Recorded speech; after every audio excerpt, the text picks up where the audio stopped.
महाराष्ट्रात टॅक्सी रिक्षा चालवायची असेल तर मराठी बोलणं आवश्यक आहे. अनेक संघटनांनी मुदत मागितली आहे, मात्र अद्याप कुठलाही निर्णय झालेला नाही, असं प्रताप सरनाईक म्हणाले.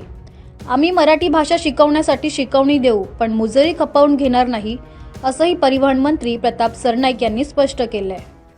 नाही, महाराष्ट्रातील रिक्षा टॅक्सी युनियनच्या नेत्यांबरोबर आज बैठक झाली. मी बैठकीचं आमंत्रण दिलं होतं आणि आमंत्रण देताना सांगितलं होतं की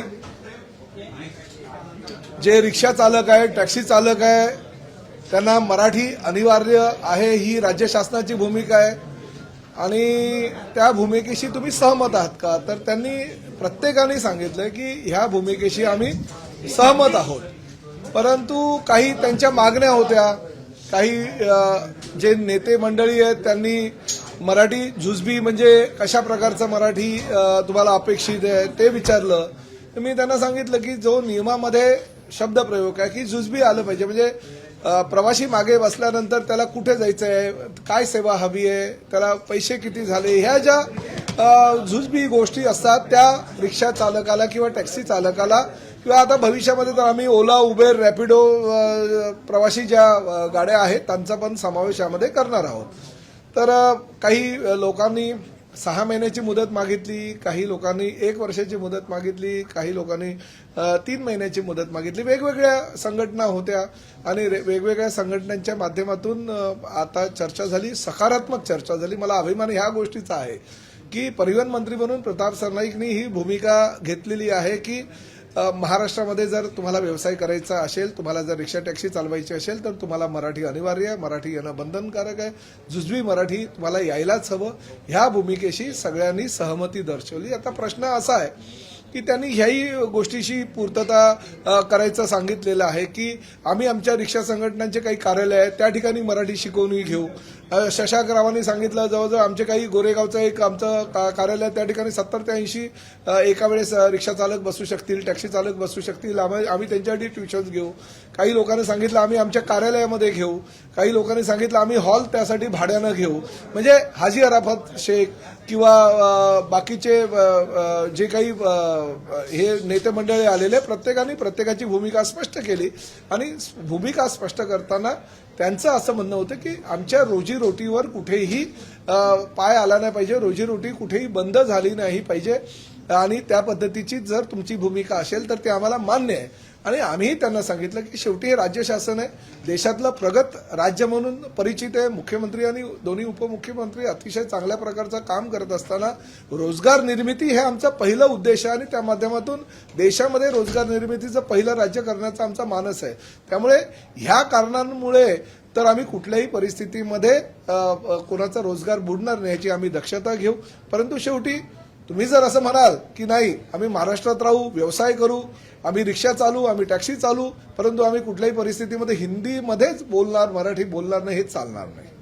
आणि जे माझी भूमिका आहे त्या भूमिकेशी ते स्पष्टपणे सहमत होते. त्यांनी मुदत मागितलेली आहे आणि मुदत मागत असताना सुद्धा त्यांनी जबाबदारी सुद्धा घेतलेली आहे की आम्ही साहित्य परिषद म्हणजे कोकण मराठी साहित्य परिषद यांनी सांगितलेलं आहे की आम्ही आमच्या 72 शाखांमध्ये मराठी शिकू. आमच्या मेहंदळताईंनी सांगितलेलं आहे की आमच्या मुंबई मराठी साहित्य संघातर्फे आम्ही मराठी शिकू.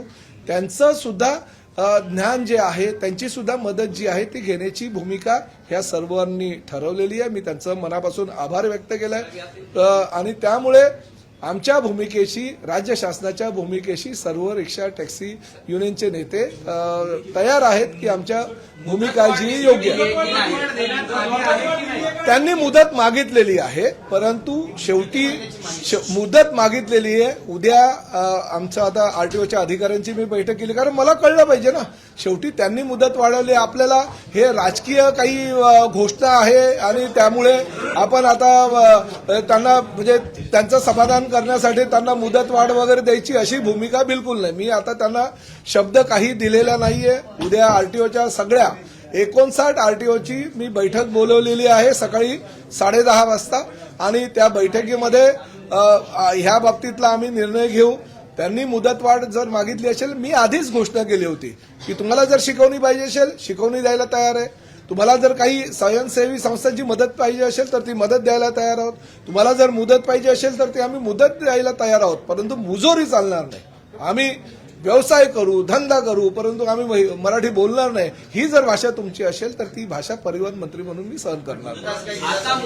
त्यांना त्यांची भूमिका जी आहे आता मुदतवाढ दिलेली नाही, परंतु त्यांना मी सांगितलेलं आहे की सकारात्मक आम्ही भूमिका घेऊ.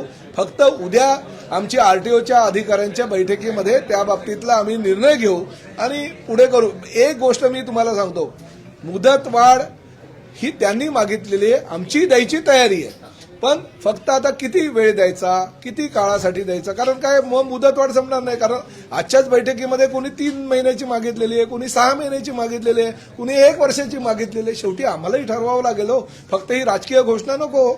उद्या जर 3 महिने झाले, 6 महिने झाले आणि कोणी मराठी बोललाच नाही तर आम्हाला शेवटी पकडणार सर्वसामान्य जनता हे आम्हाला. परंतु माझं आपल्या माध्यमातून जनतेला सुद्धा आव्हान आहे आणि त्यांनी सुद्धा तीच भूमिका मांडली.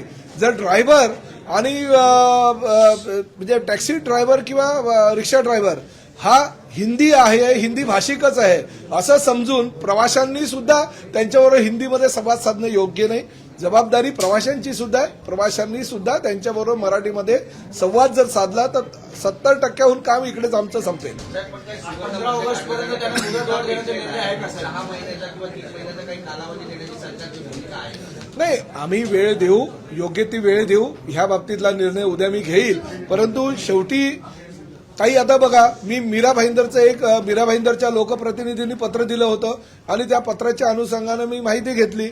मीरा भाईंदरला रिक्षा परमिट तपासणी 3066 झालेली आहे. म्हणजे 1 महिन्यापासून आम्ही ही मोहीम केली तर 3066 रिक्षा परमिट तपासणी आम्ही केलेली आहे. मराठी ज्ञान नसलेले त्यामध्ये 499 आम्हाला हे चालक मालक आढळलेले आहेत आणि मराठी ज्ञान असलेले 2567 आहे. म्हणजे 16.27% आजपर्यंतचा जो रिपोर्ट आहे त्याच्यामध्ये मराठी ज्ञान नसलेले रिक्षा चालक मालक आहे. म्हणजे आम्हाला हे कळलंय की आता बाबा एवढ्या संख्येपैकी एवढी जी पर्सेंटेज आहे ती लोक हिंदी भाषिक, म्हणजे शासनाला सुद्धा त्यांची भूमिका ठरवत असताना ह्या गोष्टींचा सारासार विचार करावा लागेल. मीरा भाईंदरला हिंदी भाषिक जास्त आहे, त्या ठिकाणी पर्सेंटेज आहे. ठाण्याला हिंदी भाषिक कमी आहे, कल्याण डोंबिवलीला हिंदी भाषिक कमी आहे, मुंबईला काही क्षेत्रामध्ये हिंदी भाषिक जास्त आहे तर काही ठिकाणी कमी आहे. आम्हाला हे सगळं नॉलेज जे आहे आमच्या आरटीओच्या अधिकाऱ्यांच्या माध्यमातून उद्या मिळेल आणि त्यासाठी आम्ही ती उद्याची बैठक लावू.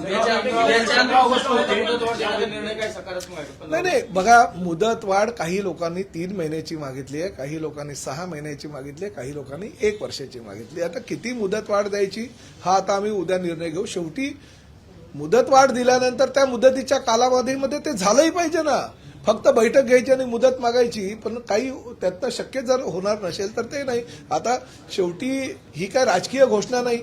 महाराष्ट्रामध्ये आणि मराठी भाषेमध्ये मराठी भाषेचा प्रचार आणि प्रसार व्हावा ही राज्य शासनाची भूमिका आहे. परिवहन मंत्री म्हणून माझी भूमिका आहे आणि मला आनंद ह्याच गोष्टीचा आहे की प्रत्येकाने परिवहन मंत्री म्हणून माझी जी भूमिका आहे ती मान्य केलेली आहे की मराठीमध्ये व्यवहार होणं गरजेचं आहे. फक्त ते जुजवी मराठी असलं पाहिजे. म्हणजे महाराष्ट्रामध्ये जर व्यवसाय करायचा असेल तर मराठी अनिवार्य आहे. ही जी माझी भूमिका आहे त्या भूमिकेशी सगळे जी नेते मंडळी आता आलेली ती सहमत आहे.